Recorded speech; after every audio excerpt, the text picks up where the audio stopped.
कभी ऐसा लगा है कि हम सब बस पैसे के पीछे भाग रहे हैं और पैसा है कि हमारे लिए काम ही नहीं कर रहा। तो आज हम इसी कहानी को पलटने वाले हैं। आज हम सीखेंगे कि पैसा सिर्फ कमाया कैसे नहीं जाता, बल्कि उस पे महारत कैसे हासिल की जाती है। जरा एक पल के लिए सोचिए, अगर आज इनकम आनी बंद हो जाए तो क्या जिंदगी भी थम जाएगी?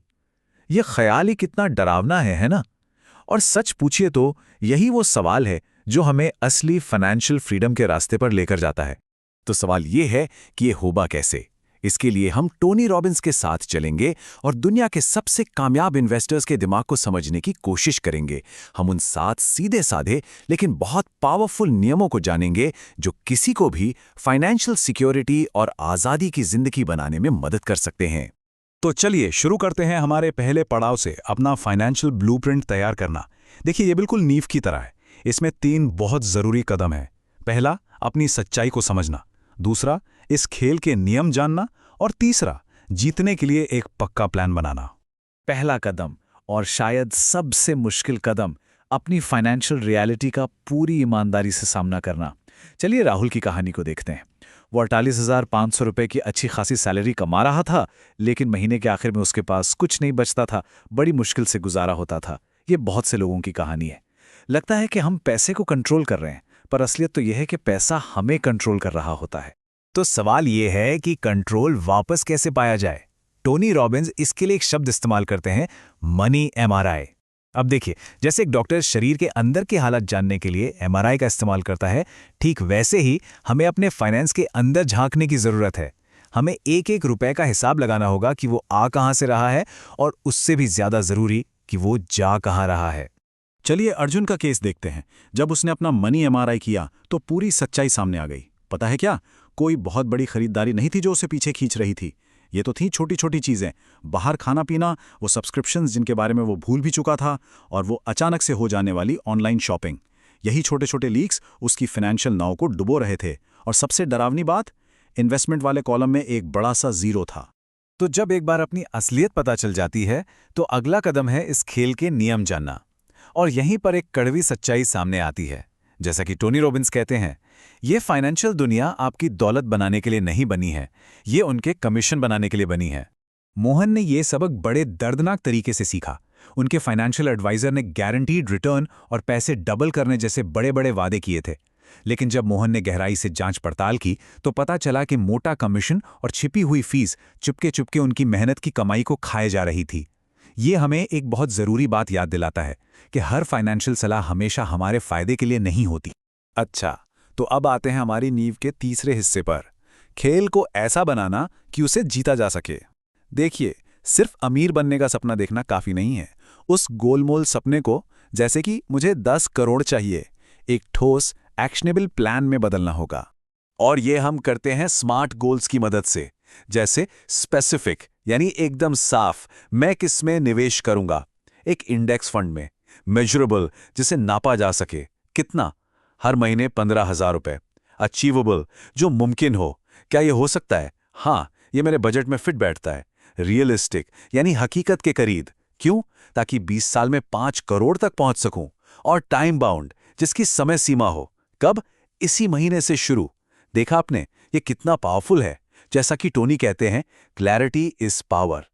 तो अब हमारी नींव तो तैयार है। अब वक्त है अपनी इन्वेस्टमेंट प्लेबुक बनाने का। यहीं से असली एक्शन शुरू होता है। अब हम अगले 3 कदमों पर बात करेंगे। अपने पैसों को सही जगह लगाना, अपनी बचत को ऑटोमेट करना, और जो लोग इस खेल के माहिर हैं, उनकी रणनीतियों से सीखना। सबसे पहले बात करते हैं एलोकेशन की, या यूं कहें कि डाइवर्सिफिकेशन। मतलब अपने पैसों को अलग अलग जगह ना लगाने का क्या खतरा होता है। सतीश की कहानी लेते हैं। उसने सुना कि भाई क्रिप्टो अगली बड़ी चीज है, और उसने अपनी सारी की सारी सेविंग्स उसी में झोंक दी। मतलब उसने एक पैर वाले स्टूल पर अपना सब कुछ दांव पे लगा दिया था। और फिर जब मार्केट क्रैश हुआ, तो उसका स्टूल और उसकी सारी बचत सब कुछ क्रैश हो गया। तो फिर एक स्मार्ट इन्वेस्टर क्या करता है? वो एक 4 पैरों वाली कुर्सी बनाता है। वो अपने इन्वेस्टमेंट को अलग अलग जगहों पर फैलाता है। पहला पैर ग्रोथ के लिए स्टॉक्स, दूसरा पैर स्थिरता के लिए बॉन्ड्स, तीसरा इनकम के लिए रियल एस्टेट, और चौथा पैर सुरक्षा के लिए सोना या कैश। ये होता है एक बैलेंस्ड पोर्टफोलियो, जो बाजार के किसी भी उतार चढ़ाव का सामना करने के लिए तैयार रहता है। 5वां कदम, ये एक असली गेम चेंजर है। ये है लाइफ टाइम इनकम बनाने के बारे में। देखिए, असल मकसद सिर्फ पैसों का एक बड़ा ढेर इकट्ठा करना नहीं है। मकसद है एक ऐसी मशीन बनाना जो अपने आप पैसा बनाती रहे, ताकि फिर पैसे के लिए काम ना करना पड़े। और ये होता है पैसिव इनकम के जरिए, जैसे किराए पर दी गई प्रॉपर्टीज से आने वाला किराया, डिविडेंड देने वाले इंडेक्स फंड, ऐसी एन्युइटीज जो गारंटीड इनकम देती हैं, या फिर सिस्टमैटिक विड्रॉल प्लान्स, जिनसे हर महीने आपके इन्वेस्टमेंट से आपको पैसा मिलता रहता है। यही वो मशीन है जो असली आज़ादी दिलाती है। अब आते हैं छठे कदम पर, जो शायद थोड़ा हैरान करने वाला लगे। अमीरों की तरह इन्वेस्ट करें। इसका मतलब क्या है? इसका मतलब है कि पहिए को दोबारा बनाने की कोशिश मत करो। बस उन लोगों को कॉपी करो जो इस खेल को पहले ही जीत चुके हैं। देखिए, महान वॉरेन बफे ने खुद ये बात कही है, एक आम इन्वेस्टर के लिए सबसे अच्छी चीज है कम लागत वाले इंडेक्स फंड में निवेश करना। इसमें कुछ भी कॉम्प्लिकेटेड नहीं है, लेकिन ये अविश्वसनीय रूप से शक्तिशाली है।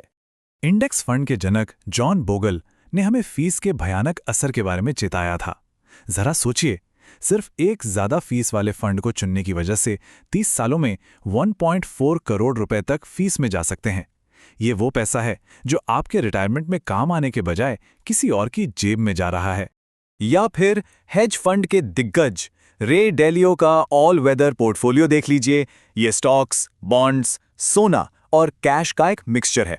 इसके पीछे सोच ये है कि इकोनॉमी चाहे ऊपर जाए या नीचे, आपके पोर्टफोलियो का कोई ना कोई हिस्सा अच्छा परफॉर्म करता ही रहेगा। इसीलिए तो इसे कहते हैं रात में चैन की नींद वाला पोर्टफोलियो। ये स्थिरता के लिए ही बनाया गया है।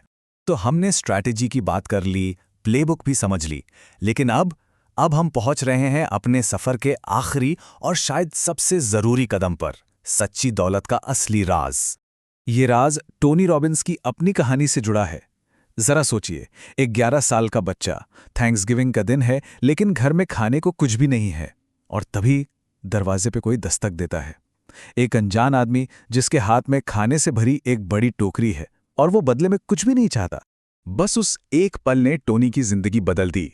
उन्हें एहसास हुआ कि अनजान लोग भी परवाह करते हैं, और उन्होंने उसी दिन खुद से एक वादा किया कि एक दिन वो भी किसी और के लिए ऐसा ही कुछ कर पाएंगे। और यही हमें 7वें और आखिरी नियम पर लाता है। जीने का असली राज देना है, क्योंकि जब कोई देना शुरू करता है तो वो कमी की नहीं बल्कि अबंडेंस की मेंटालिटी के साथ जीना शुरू कर देता है।